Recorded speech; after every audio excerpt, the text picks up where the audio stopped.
रोजाना यूपी चुनाव का अपडेट जानने के लिए क्लीन न्यूज यूपी को सब्सक्राइब करना बिल्कुल ना भूलें। तो चलिए जानते हैं आज की 10 बड़ी खबरों को।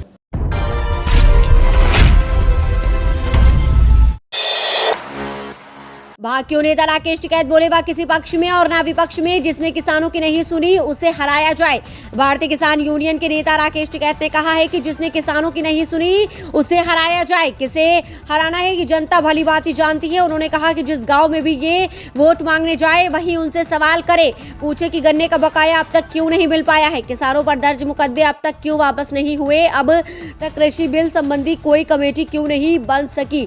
ताजुब ये है कि ये हिसाब की बात कर रहे हैं और जनता इनसे हिसाब मांग रही है। संयुक्त किसान मोर्चा के बैनर तले लखनऊ प्रेस क्लब में सोमवार को पत्रकारों से भाकियों नेता राकेश टिकैत ने कहा है कि हमारा आह्वान स्पष्ट है। इशारों में ये भी कहा कि जिस तरह से पश्चिम बंगाल में इनको दवाई दी गई थी और उसका तगड़ा असर पाया था, उसी तरह से यूपी में भी दवाई देना बहुत जरूरी है। राकेश टिकैत ने कहा कि हम विपक्ष को इकट्ठा करने नहीं आए हैं, ना ही किसी के पक्ष में मतदान करने का ऐलान करने। हमारा कहना बस ये है कि भले ही किसी भी पार्टी की सरकार बने, लेकिन किसान, मजदूर, गरीब की बात होनी चाहिए, जनता खुद ही तय कर देगी। समाजवादी पार्टी का दावा, दूसरे चरण में भी मिला मतदाताओं का प्रबल समर्थन। समाजवादी पार्टी के राष्ट्रीय सचिव एवं मुख्य प्रवक्ता राजेंद्र चौधरी ने दावा किया है कि प्रथम चरण की तरह सोमवार को हुए दूसरे चरण के चुनाव में भी सपा गठबंधन को मतदाताओं का प्रबल समर्थन मिला है।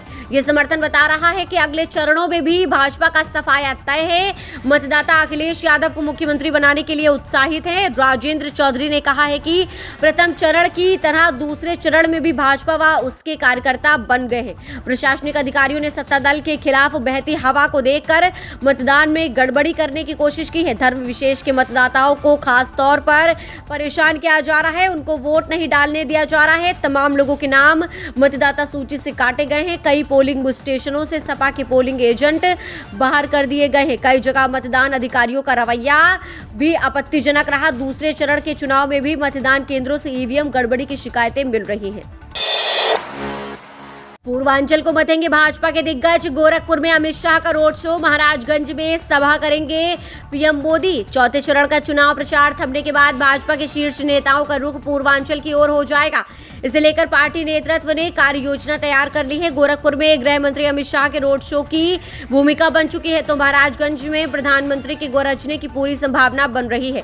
गोरखपुर और बस्ती मंडल के अलग अलग विधानसभा क्षेत्रों की चुनावी जनसभाओं के मंच पर हेमा मालिनी, स्मृति ईरानी, शिवराज चौहान और शहनवाज हुसैन भी नजर आएंगे।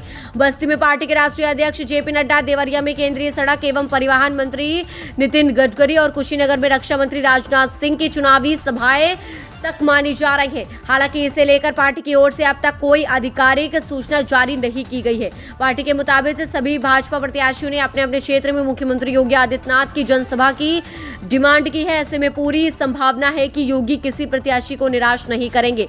फाजिलनगर में स्वामी प्रसाद मौर्य को जातीय गणित में मात देने के लिए भाजपा प्रत्याशी ने शीर्ष नेतृत्व से केशव मौर्य को लेकर खास डिमांड की है। माना जा रहा है कि फाजिलनगर और आसपास के क्षेत्र में केशव मौर्य की कम से कम 3 सभाएं होंगी। प्रत्याशी संगठन और केशव मौर्य के बीच सभाओं की तिथि तय करने की बातचीत हो रही है। अच्छी खबर, जल्द ही सस्ती दर पर मिलेगी दाल और कुकिंग ऑयल। दालों और पाम ऑयल पर सरकार ने घटाया आयात शुल्क।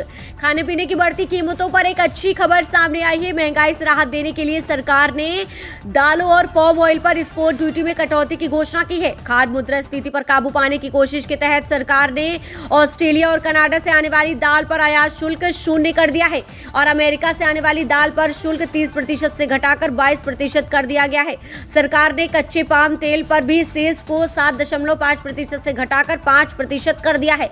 हालांकि मूंग के आयात के लिए विंडो को करीब 2 महीने के लिए बंद करने के अचानक फैसले ने उद्योग को चौंका दिया है, जो पहले से ही आयात कॉन्ट्रैक्ट कर चुके हैं।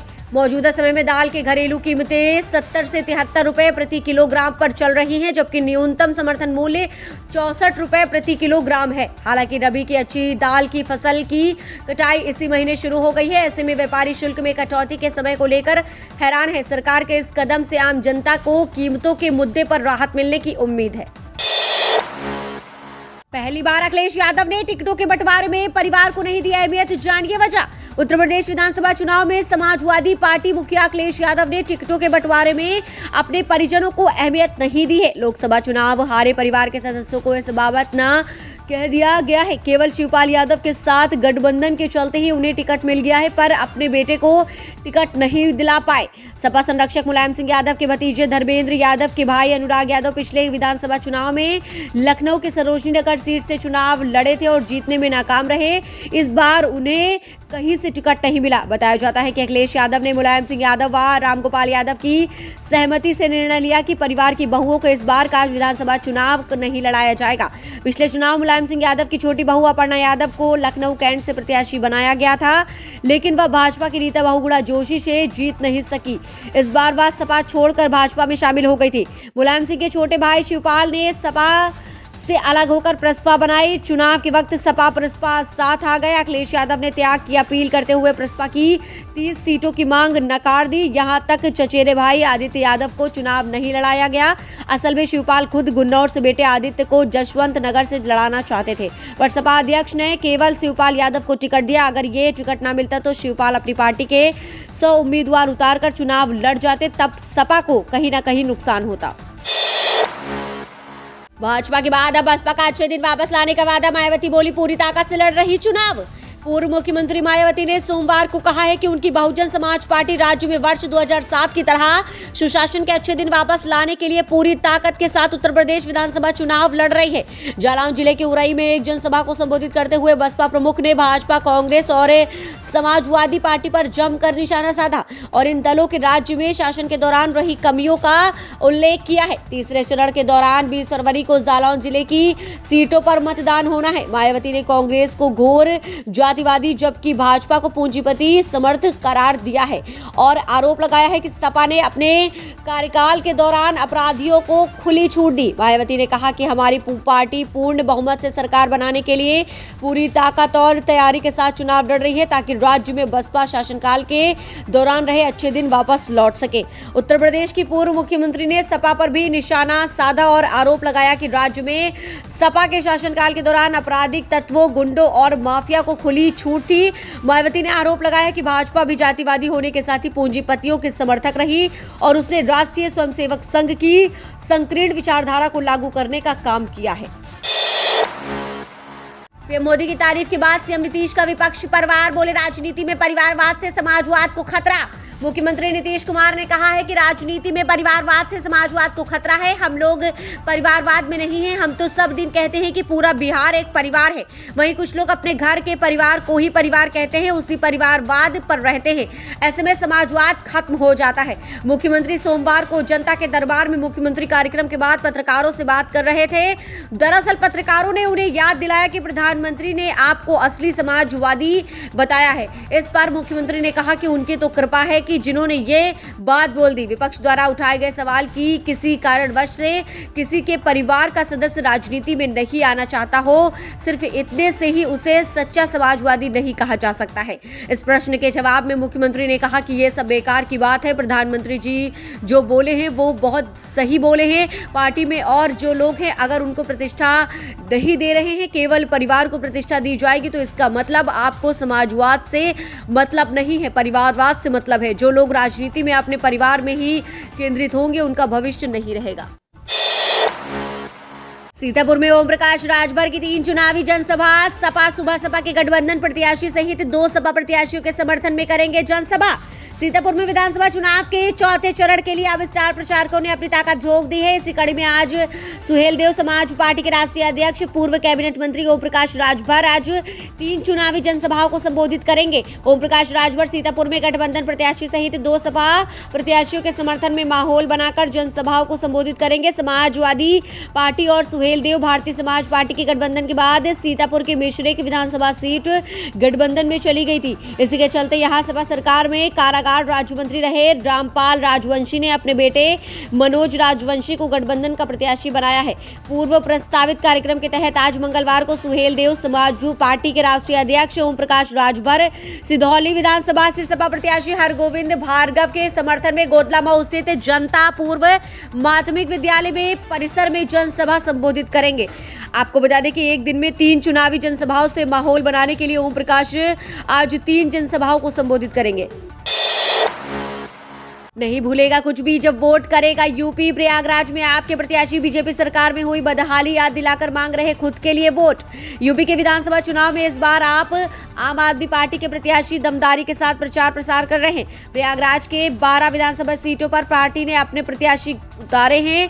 ये प्रत्याशी बीते 5 सालों में भाजपा की सरकार में हुई बदहाली के बारे में वोटरों को फोटो के साथ समझा रहे हैं। इसमें कोरोना काल में गंगा में बहती लाशों की तस्वीरें, लॉकडाउन के दौरान विभिन्न राज्यों से घर लौटने वाले लोगों की तस्वीरों को दिखाकर प्रत्याशी वोट मांग रहे हैं। शहर दक्षिणी से आपके प्रत्याशी डॉक्टर अल्ताफ अहमद डिजिटल तौर पर इस तरह का प्रचार प्रसार कर रहे हैं। इसमें विभिन्न तस्वीरों को दिखाते हुए उन्होंने कहा, नहीं भूलेगा कुछ भी जब वोट करेगा यूपी थीम दिया। हाल ही में प्रयागराज में छात्रों पर लाठीचार्ज की घटना को भी प्रत्याशी ने प्रमुखता से लिया। अपने डिजिटल पैम्पलेट में डॉक्टर अल्ताफ ने इसका भी जिक्र किया, वह भी बाकायदा फोटो के साथ। फोटो में स्पष्ट दिख रहा है कि पुलिस छात्रों पर दौड़कर लाठी भांज रही है। वहीं शहर उत्तरी के पार्टी प्रत्याशी संजीव कृष्णा ने भी प्रचार का नायाब तरीका खोला है। आपको बता दें, वह पुराने बॉलीवुड फिल्मों को अपने प्रचार प्रसार का एक माध्यम बनाया है। वह विभिन्न गानों के माध्यम से सरकार पर तंज कसते हुए वोट मांग रहे हैं। उत्तर प्रदेश 2022 विधानसभा चुनाव का दूसरा चरण भी अब खत्म हो चुका है। चुनाव के आंकड़ों की कुछ तस्वीरें भी बदलती हुई नजर आ रही है। इन आंकड़ों को देखते हुए आज हमने एक जनता की राय के अनुसार ओपिनियन पोल तैयार किया है कि अब की बार क्या जनता उत्तर प्रदेश में मुख्यमंत्री योगी आदित्यनाथ की सरकार बनाएगी या फिर बाजी पलट देंगे अखिलेश यादव, या जनता तय करेगी। आइए बात कर लेते हैं सीटों की। किस पार्टी को कितनी सीटें मिल रही हैं, कौन सी पार्टी पहले नंबर पर उभर कर सामने आ सकती है। सबसे पहले बात करेंगे बीजेपी की। बीजेपी को यहां पर मिल रही हैं 128 विधानसभा सीटें। बात करते हैं समाजवादी पार्टी की। समाजवादी पार्टी को यहां पर मिल रही हैं 195 विधानसभा सीटें। बसपा की बात करें तो बहुजन समाज पार्टी यहां पर मिल रही हैं 45 सीटें। और बात करें कांग्रेस की तो कांग्रेस के हिस्से में आ रही हैं 31 विधानसभा सीटें। अन्य को यहां पर मिल रही हैं 4 विधानसभा सीटें। ये रहा उत्तर प्रदेश का ताजा ओपिनियन पोल। इस ओपिनियन पोल को देखने के बाद आपको क्या लग रहा है कि इस बार किस पार्टी की सरकार बन सकती है? हमें कमेंट के माध्यम से अपनी राय जरूर दें। आपकी राय हमारे लिए बेहद जरूरी है।